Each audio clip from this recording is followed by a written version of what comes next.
Hello, today I decided to play SM224, Prototype Jam 4, which was organised by Poop Fiend, a speed mapping event which uses prototype textures and Kebi's rather lovely prototype models, just to make some really nice blockout style maps where gameplay has the focus. Today I've decided to make a video focusing on just one of those maps, which is called Protopareidolia, I believe, by Spootnik. This is a really good map. I really enjoyed this. It's extremely dynamic, it's aggressive, everything's sort of trapped. The set-piece combat ideas are really cool. It's the sort of thing you'd expect from, say, Fairweather or Marky or somebody, you know, in Relic, or maybe Fairweather's wonderful Scumfuck project, you know. Just really exciting, interesting, dynamic, aggressive, full frontal combat, and I just wanted to make a video sort of me playing it relatively quickly just because let's highlight it. It's great. All the other stuff in the Prototype Jam 4 is good as well. I didn't make a video with a blind playthrough of this because I've just not been feeling too up to it recently, so apologies there, but go give those a go as well on the slips here, and let's just enjoy Protopareidolia by Spootnik. So, out of the gate here, you see there's a lightning gun in the middle of the room. Looks very juicy. Teleports away, reveals a trap. Straight away. This Fiend and Wizard trap is pretty brutal actually in terms of like space you have to move, but they tend to infight quite nicely with each other.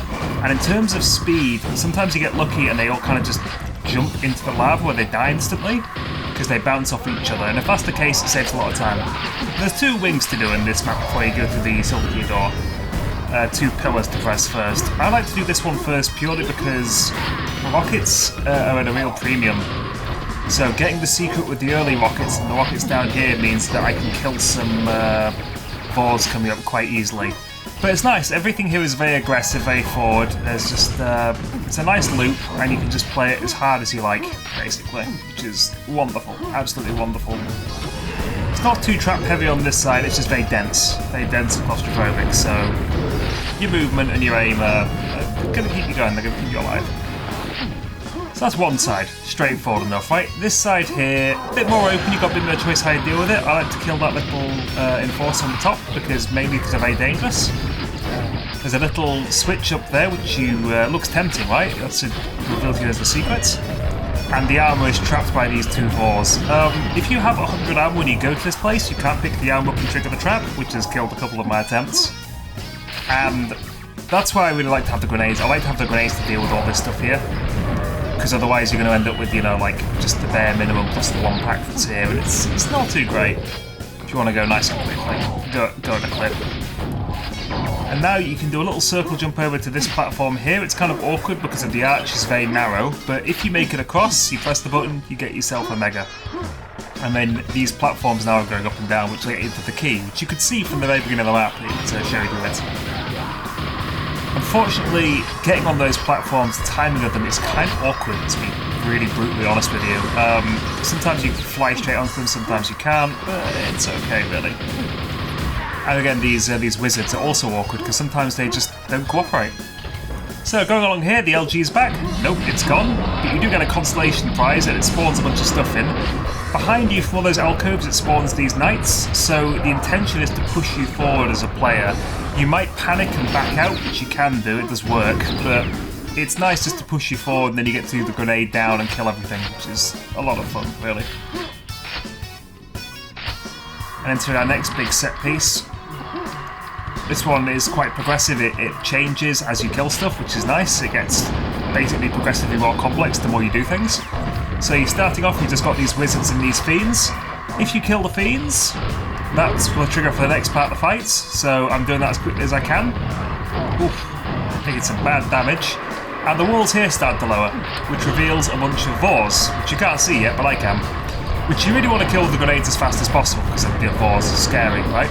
But the clever thing the map does is it has these closets with the Death Knights and the dogs, and the dogs are great because their hulls, their bounding boxes, are massive.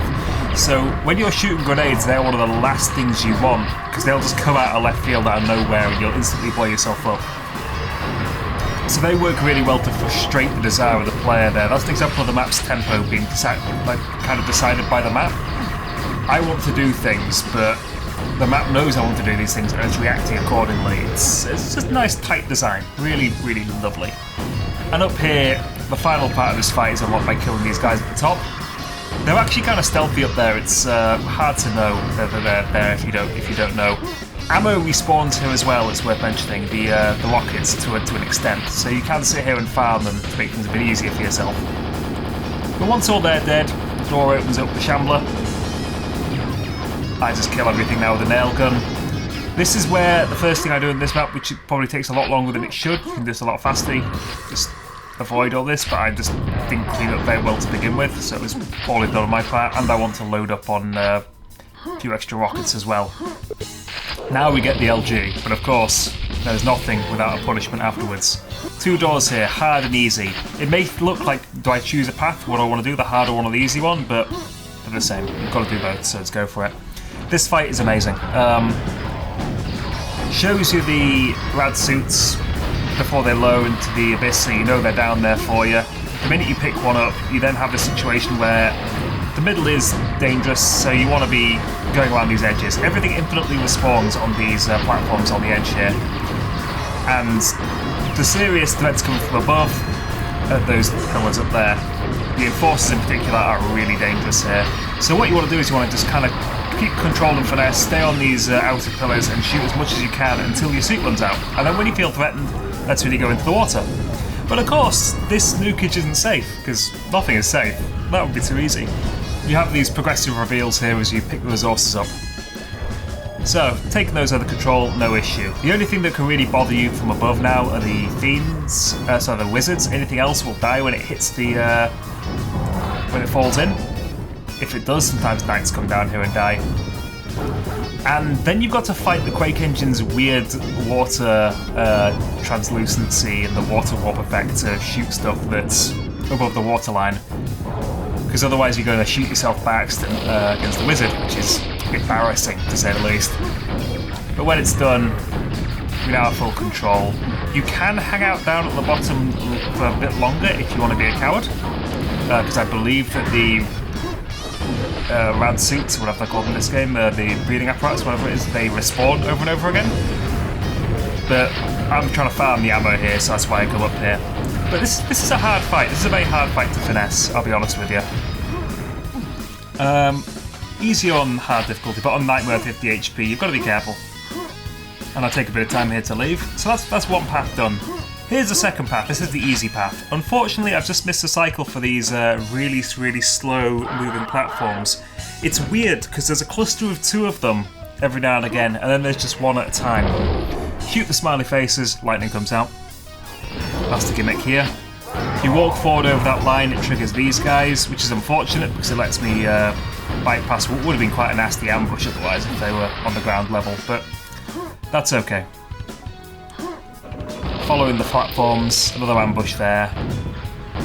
But if you jump up here, oh, look at this, you can bypass all of the slow moving platform stuff, which as you can see by all the lightning things there, there's going to be a track fight with the nail shooters as well.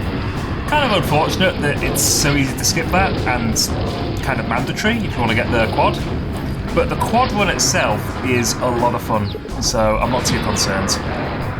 It's just this nice free-flowing area here, it's very dense, and it's just, as you kill stuff, more stuff comes up. Fantastic, and we get lucky here and we're able to platform across. Sometimes, if you're a bit slow, that platform will not be there, and you've just got to wait, basically, because it's deep-ish lava, so you can't just jump across, and it's annoying. That's a speedrun killer kind of thing right there. A lot of the speedrunning in this map is unfortunately decided by the platform speeds.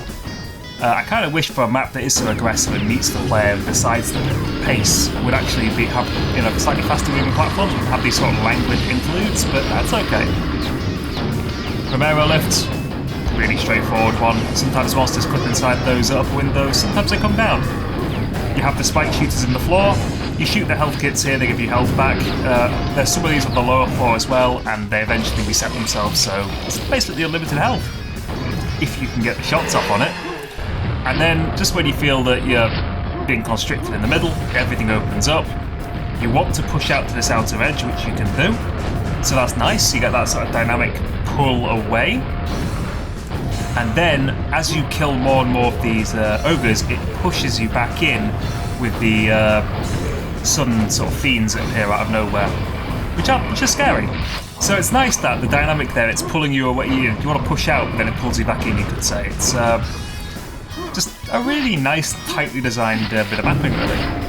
Then you're back on this platform with these grenades, which just stand here, basically. You can't do this without taking damage, which I actually manage, and then I take a bit of damage anyway from a grenade, which is unfortunate, because I was trying to save all the health down here, because this fight's difficult. This is actually a very difficult fight, if you don't know what you're doing. So, you get to wait for it. I'll show you how I defuse it. I stand here. You'll see why I stand here, because we telefrag a ball. You have the shamblers in the middle, you have the knights, you have dogs to frustrate movement, and you have the boards on the outer edge. If you stand and start shooting the shamblers, more shamblers do spawn in, so you're probably going to take a lot of damage. So I like to just get things moving, get everybody circulating, get a bit of in-fight generation going, circle around once, go back to where I killed the boar, where I've made a bit of space for myself, then take advantage of the pillars to just try and kill the shamblers that have now freshly spawned in, you know, patrolling that sort of cover. And it worked pretty well in this instance, to be honest with you. I quite like how it worked. And then you have this here, it's just cleanup. Now if you're astute and you're looking at the kill feed, you'll see that there's still something left. Because there's this horrible ambush. This ambush is evil if you don't know it's coming. Because it's about 20 spawns, I'd say. It is possible to play this more aggressively, to go out and run around the room in a circle and get all of the spawns behind you and shoot a rocket behind and like kill a big cluster of them that are following you. But the thing is, there's so many, and they're coming from every angle in this big circle. The chances are they're just going to like jump into your face, block you, stop you from moving, and you'll be dead with 50 HP very, very quickly. So I opt for this sort of slower way of doing things, but it's great. It's great. It's just a really lovely, straightforward map. This just aggressive fun.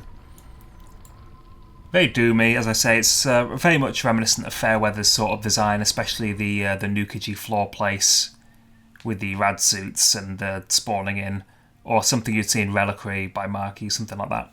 So give that a go. That was called Protopareidolia by Spootnik. It's part of the SM224 Prototype Jam. Enjoy yourself some Quake. Thank you very much. Until we meet again.